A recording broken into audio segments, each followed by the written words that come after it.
Hi all, iPlus training സൊല്യൂഷൻസിന്റെ പുതിയൊരു വീഡിയോയിലേക്ക് സ്വാഗതം.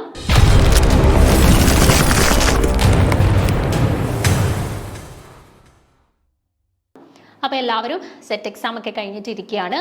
നമ്മുടെ പ്രൊഫഷണൽ ആൻസർ കീ വന്നിട്ടുണ്ട്. അപ്പോൾ എല്ലാവരും ചെക്ക് ചെയ്തിട്ടുണ്ടായിരിക്കും. അപ്പം ഓവറോൾ നമ്മുടെ ഒരു എക്സാമിനെ കുറിച്ചിട്ട് പറയുകയാണെന്നുണ്ടെങ്കിൽ ലാസ്റ്റ് ടൈമിൽ നടന്നിട്ടുണ്ടായിരുന്ന സെറ്റ് എക്സാമിനെ വെച്ചിട്ട് കമ്പയർ ചെയ്യുന്ന സമയത്ത് കുറച്ചും കൂടി ഈസിയർ ആയിട്ടുള്ള ഒരു ക്വസ്റ്റ്യൻ പേപ്പർ ആയിരുന്നു ഈ തവണ. കുറേ ചോദ്യങ്ങൾ ഡയറക്റ്റ് ആയിട്ടുള്ള സിമ്പിൾ ആയിട്ടുള്ള കുറേ ചോദ്യങ്ങൾ ഉണ്ടായിരുന്നു. അതേപോലെ കുറച്ച് ചോദ്യങ്ങൾ കുറച്ച് നമുക്ക് ചിന്തിച്ച് അല്ലെങ്കിൽ കുറച്ച് നമ്മളൊന്ന് അത്യാവശ്യം കവർ ചെയ്യാതെ സ്കിപ്പ് ചെയ്യുന്ന ടോപ്പിക്സ് അങ്ങനെ കുറച്ച് ചോദ്യങ്ങൾ ഉണ്ടായിരുന്നു. പക്ഷേ കമ്പാരിറ്റീവ്ലി കഴിഞ്ഞ വർഷത്തെ ക്വസ്റ്റ്യൻ പേപ്പറുമായിട്ട് കമ്പയർ ചെയ്യുന്ന സമയത്ത് നല്ല ഈസി ആയിട്ടുള്ള ഒരു ക്വസ്റ്റ്യൻ പേപ്പർ ആയിരുന്നു ഈ ടൈമിൽ ഉണ്ടായിരുന്നത്. അപ്പോൾ പ്രൊഫഷണൽ ആൻസർ കീ ഒക്കെ വെച്ചിട്ട് ഏകദേശം നിങ്ങളുടെ മാർക്കൊക്കെ എല്ലാവരും കൂട്ടി വെച്ചിട്ടുണ്ടായിരിക്കും. അപ്പോൾ നമ്മുടെ ആൻസർ കീയിൽ ഒരു 2-3 ചോദ്യങ്ങളിൽ മിസ്റ്റേക്ക് വന്നിട്ടുണ്ട്. അപ്പം തന്നിട്ടുള്ള ആ ഒരു ലിമിറ്റഡ് ടൈമിനുള്ളിൽ നിങ്ങളത് കൃത്യമായിട്ട് ചലഞ്ച് ചെയ്യുകയാണെന്നുണ്ടെങ്കിൽ നമുക്ക് ആ മാർക്ക് നഷ്ടപ്പെടാതെ തന്നെ കിട്ടുന്നതായിരിക്കും. അപ്പോൾ അങ്ങനെയുള്ള 2-3 ചോദ്യങ്ങളാണ് ഇന്നത്തെ ഈ ഒരു വീഡിയോയിൽ നമ്മൾ ഡിസ്കസ് ചെയ്യാനായിട്ട് പോകുന്നത്. അതിൽ ഒന്നാമത്തെ ചോദ്യം ഇതാണ്: The number of distinct symmetry operations possible for a tetrahedral and octahedral molecule are respectively. Okay, tetrahedral and octahedral molecule possible ആയിട്ടുള്ള സിമിട്രി ഓപ്പറേഷൻസ് ആയിരുന്നു ചോദിച്ചത്.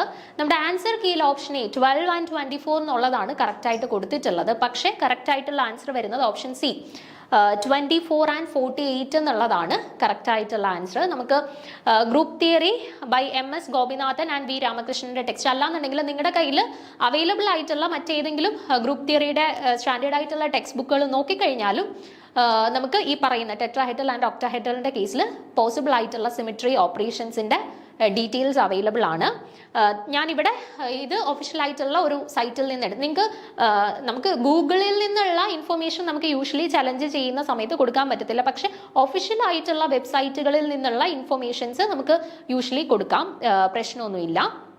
ഒഫീഷ്യൽ ആയിട്ടുള്ള വെബ്സൈറ്റുകളിൽ നിന്നുള്ള ഇൻഫർമേഷൻ ആയിരിക്കണം കേട്ടോ. ചുമ്മാ നമ്മൾ ഗൂഗിൾ സെർച്ച് ചെയ്തിട്ട് കിട്ടുന്ന ഇൻഫർമേഷൻ വെച്ചിട്ട് നമുക്ക് ചലഞ്ച് ചെയ്യാൻ പറ്റത്തില്ല. അപ്പോൾ ഇവിടെ ഞാൻ കൊടുത്തിട്ടുണ്ട് symmetry operations in tetrahedral and octahedral point group. ഇവിടെ നിങ്ങൾക്ക് കൗണ്ട് ചെയ്ത് കഴിഞ്ഞാൽ കാണാം E8C3 3C2 6S4 and 6 sigma D ആണ് ഒരു ടെട്രാഹെഡ്രൽ പോയിന്റ് ഗ്രൂപ്പിന് കറസ്പോണ്ടിങ് ആയിട്ട് വരുന്ന സിമിട്രി ഓപ്പറേഷൻസ്. അപ്പോൾ എണ്ണി നോക്കിയാൽ 1 + 8 9 9 + 3 12 12 + 6 18 18 + 6 24 സിമിട്രി ഓപ്പറേഷൻസ് പോസിബിൾ ആണ്. അതേപോലെ ഒക്ടാഹെഡ്രൽ പോയിന്റ് ഗ്രൂപ്പിന്റെ കറസ്പോണ്ടിങ് ആയിട്ടും E8C3 6C2 6C4 3C2I 6S4 8S6 3 sigma H and 6 sigma D possible ആണ് കേട്ടോ. അപ്പോൾ ഇവിടെയും കൗണ്ട് ചെയ്ത് നോക്കിക്കഴിഞ്ഞാൽ 48 സിമിട്രി ഓപ്പറേഷൻസ് പോസിബിൾ ആണ് കേട്ടോ. സോ കറക്റ്റ് ആൻസർ ആയിട്ട് വരുന്നത് ഓപ്ഷൻ സി ആണ്. 24 and 48 എന്ന് പറയുന്നതാണ് കറക്റ്റ് ആയിട്ടുള്ള ഓപ്ഷൻ. അപ്പോൾ അത് അപ്രോപ്രിയേറ്റ് ആയിട്ടുള്ള ഡേറ്റാസ് വെച്ചിട്ട് നിങ്ങൾക്ക് ചലഞ്ച് ചെയ്യുകയാണെന്നുണ്ടെങ്കിൽ അത് മാർക്ക് പോവാണ്ട് നമുക്ക് കിട്ടുന്നതായിരിക്കും കേട്ടോ. ഇനി അടുത്ത ഒരു ചോദ്യം എന്ന് പറയുന്നത് നമ്മുടെ ലാന്തനൈഡ് ഷിഫ്റ്റ് റീജൻസുമായിട്ട് ബന്ധപ്പെട്ട ഒരു ചോദ്യമായിരുന്നു. അസേർഷൻ ആൻഡ് റീസൺ 2 സ്റ്റേറ്റ്മെന്റുകൾ തന്നു. തന്നെ അതുമായിട്ട് ബന്ധപ്പെട്ട് ശരിയായിട്ടുള്ള സ്റ്റേറ്റ്മെന്റ് തിരഞ്ഞെടുക്കാനായിരുന്നു. അപ്പം അസേർഷൻ ഇതായിരുന്നു: certain lanthanide compounds can be used as shift reagents and അതിന്റെ റീസൺ കൊടുത്തിട്ടുള്ളത് these complexes alter the chemical shift of NMR signals ആയിരുന്നു. അവിടെ നമ്മുടെ ആൻസർ കീയിൽ കറക്റ്റ് ആയിട്ട് കൊടുത്തിട്ടുള്ളത് ഓപ്ഷൻ ബി ആണ്. Both A and R are true but R is not the correct explanation of A.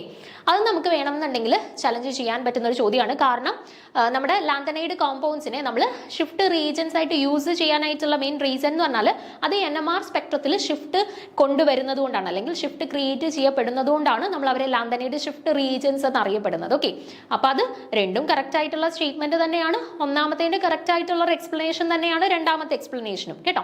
അപ്പോൾ അത് നമുക്ക് നമ്മുടെ ലാന്തനൈഡ് ആൻഡ് ആക്ടിനൈഡ്സുമായിട്ട് റിലേറ്റ് ചെയ്തിട്ട് കോട്ടന്റെ ടെക്സ്റ്റ് ബുക്കിലും ഹ്യൂഹിയുടെ ടെക്സ്റ്റ് ബുക്കിലും ഒക്കെ ലാന്തനൈഡ് ആൻഡ് ആക്ടിനൈഡ്സിന്റെ ഭാഗത്തുള്ള അല്ലെങ്കിൽ ലാന്തനൈഡ് ഷിഫ്റ്റ് റീജൻസിന്റെ നോട്ട് കിട്ടുകയാണെന്നുണ്ടെങ്കിൽ അത് വെച്ചിട്ട് ആ നോട്ട്സ് വെച്ചിട്ട് നമുക്ക് അതും ചലഞ്ച് ചെയ്യാവുന്നതാണ്.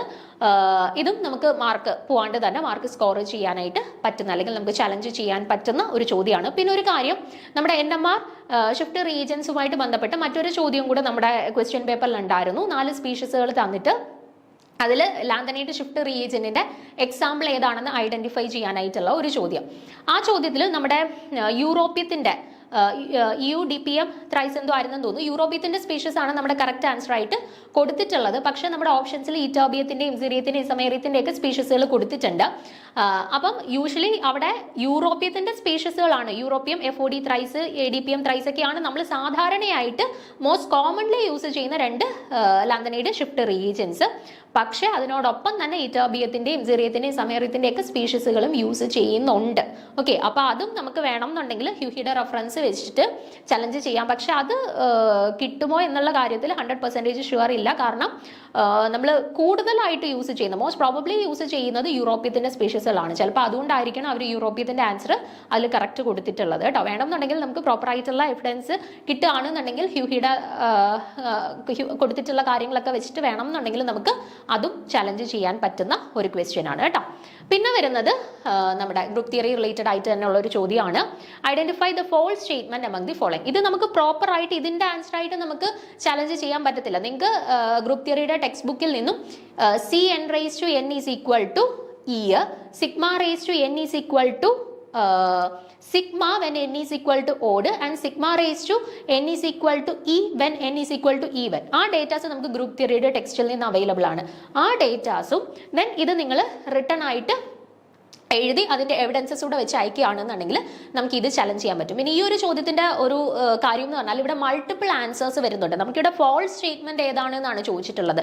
A, B, C 3 false statement ആയിട്ട് വന്നേക്കുന്നത്. നമുക്ക് ഓപ്ഷൻ B or C അതിൽ ഏതൊരെണ്ണമാണ് നമുക്ക് B ആണെന്ന് തോന്നുന്നു നമുക്ക് കീയിൽ തന്നിട്ടുള്ളത്. പക്ഷെ A തെറ്റാണ്, ഫോൾസ് സ്റ്റേറ്റ്മെന്റ് ആണ്, B ഫോൾസ് സ്റ്റേറ്റ്മെന്റ് ആണ്, C ഫോൾസ് സ്റ്റേറ്റ്മെന്റ് ആണ്. അപ്പം മൾട്ടിപ്പിൾ ആൻസേഴ്സ് വരുന്നത് കൊണ്ട് തന്നെ ഈ ഒരു ചോദ്യം ഡിലീഷന് പോകും. മറ്റേ രണ്ട് ചോദ്യങ്ങൾ ഡിലീഷന് പോകത്തില്ല. നമുക്ക് ആൻസർ മാറി കിട്ടിക്കഴിഞ്ഞാൽ നമുക്ക് മാർക്ക് കിട്ടും. പക്ഷേ ഇവിടെ ഈ ഒരു ചോദ്യം ഡിലീഷന് പോകാനാണ് സാധ്യത. ഇപ്പം ഞാനൊന്ന് ചെയ്തു തരാം ഈ ഒരു ചോദ്യം. ഇത് പ്രോപ്പറായിട്ട് നമ്മുടെ ഗ്രൂപ്പ് തിയറിയിൽ ഞാൻ പറഞ്ഞ ആ ഒരു എവിഡൻസും ഈ ചെയ്യുന്ന കാര്യങ്ങളൂടെ വെച്ചിട്ട് നമുക്ക് ചലഞ്ച് ചെയ്യുകയാണെന്നുണ്ടെങ്കിൽ ഈ ഒരു ചോദ്യം നമുക്ക് ഡിലീഷന് കൊടുക്കാനായിട്ട് പറ്റും. ഓക്കെ, അപ്പോൾ ഇവിടെ നമ്മൾ ഈ ഒരു ക്വസ്റ്റ്യൻ ചെയ്യാനായിട്ട് നമ്മൾ അറിഞ്ഞിരിക്കേണ്ട കാര്യം ഇതാണ്. Cn raised to n എന്ന് പറയുന്നത് E ആണ്. സിഗ്മ റേസ് ടു n എന്ന് പറയുന്നത് സിഗ്മയ്ക്ക് തുല്യമാണ് എപ്പം when n is equal to odd and sigma raise to n എന്ന് പറയുന്നത് ഇക്ക് തുല്യമാണ് when n is equal to even. ഈ 3 ഡേറ്റാസ് വെച്ചിട്ടാണ് നമ്മൾ ഈ പറയുന്ന ഓരോ സ്റ്റേറ്റ്മെന്റും ചെക്ക് ചെയ്ത് നോക്കുന്നത്. ഓക്കെ, അപ്പോൾ ഇവിടെ Sn റേസ് ടു n എന്ന് പറയുന്നത് ഇംപ്രോപ്പർ റൊട്ടേഷൻ ആണ്. അപ്പോൾ റൊട്ടേഷൻ ഫോളോഡ് ബൈ റിഫ്ലക്ഷൻ ആണ്. അപ്പോൾ ഇതിനെ നമുക്ക് Cn raise to n into sigma raise to n എന്ന് എഴുതാം. ഓക്കെ, ഇനി n എന്ന് പറയുന്ന ആള് Cn റേസ് ടു n എന്ന് പറഞ്ഞാൽ എപ്പോഴും E ആണ്. സിഗ്മ റേസ് ടു n എന്ന് പറയുന്നത് എന്തിനു തുല്യമാണ്? സിഗ്മയ്ക്ക് തുല്യമാണ് വെൻ n എന്ന് പറയുന്നത് ഓഡ് ആകുന്ന സമയത്ത്. അപ്പോൾ നമ്മുടെ ആൻസർ എന്താ കിട്ടുന്നത്? E into sigma is equal to sigma എന്നാണ് കിട്ടുന്നത്.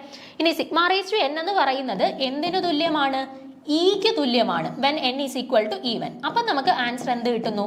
E കിട്ടുന്നു. അപ്പം ഇവിടെ Sn raise to n value നമുക്ക് സിഗ്മയും കിട്ടാം ഇയും കിട്ടാം. n വാല്യൂ ഓഡ് ആണെങ്കിൽ സിഗ്മ കിട്ടാം, ഈവൻ ആണെന്നുണ്ടെങ്കിൽ ഇ കിട്ടാം. പക്ഷെ ഓപ്ഷനകത്ത് വന്നേക്കുന്നത് എന്താ?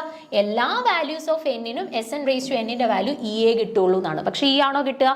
അല്ല, സിഗ്മയും കിട്ടുന്നുണ്ട് എന്ന് നമുക്ക് പ്രൂവ് ചെയ്ത് കാണിക്കാം. അപ്പം ഇതും ഫോൾസ് സ്റ്റേറ്റ്മെന്റ് ആണ്. അതേപോലെ ഞാൻ പറഞ്ഞ രീതിയിൽ നിങ്ങൾ ഓപ്ഷൻ ബിയും സിയും ചെക്ക് ചെയ്ത് നോക്കിയാൽ മനസ്സിലാവും ഓപ്ഷൻ ബിയും സിയും റോങ് ആയിട്ടുള്ള സ്റ്റേറ്റ്മെന്റുകളാണ് കേട്ടോ. അപ്പം മൾട്ടിപ്പിൾ ആൻസേഴ്സ് ഫോൾസ് സ്റ്റേറ്റ്മെന്റ് ആയിട്ട് വരുന്നത് കൊണ്ട് തന്നെ ഈ ചോദ്യം ഡിലീഷന് പോകാനാണ് സാധ്യത കേട്ടോ. അപ്പം ഈ പറഞ്ഞിട്ടുള്ള ഇത്രയും ക്വസ്റ്റ്യൻസ് 3 ചോദ്യങ്ങൾ റെഫറൻസ് വെച്ചിട്ട് പറഞ്ഞിട്ടുണ്ട്. പിന്നെ അതുപോലെ നമ്മുടെ എക്സ്ട്രാ ഞാൻ പറഞ്ഞു ലാന്തനൈഡ് ഷിഫ്റ്റ് റീജന്റിന്റെ കേസ്, യൂറോപ്യത്തിന്റെ സ്പീഷീസ്, അതും നമുക്ക് പ്രോപ്പർ ആയിട്ടുള്ള എവിഡൻസ് കിട്ടുകയാണെന്നുണ്ടെങ്കിൽ അതും നമുക്ക് ചലഞ്ച് ചെയ്യാൻ പറ്റുന്നതാണ്. അപ്പോൾ കറക്റ്റായിട്ട് കൃത്യമായിട്ട് പറഞ്ഞിട്ടുള്ള ടൈമിനുള്ളിൽ ചലഞ്ച് ചെയ്യുകയാണെന്നുണ്ടെങ്കിൽ നമുക്ക് മാർക്ക് നഷ്ടപ്പെടാതെ തന്നെ സ്കോർ ചെയ്യാനായിട്ട് പറ്റും. അപ്പം ലിമിറ്റഡ് ടൈമിനുള്ളിൽ തന്നെ എല്ലാവരും അത് ചലഞ്ച് ചെയ്യാനായിട്ട് ശ്രമിക്കുക കേട്ടോ. Okay, thank you.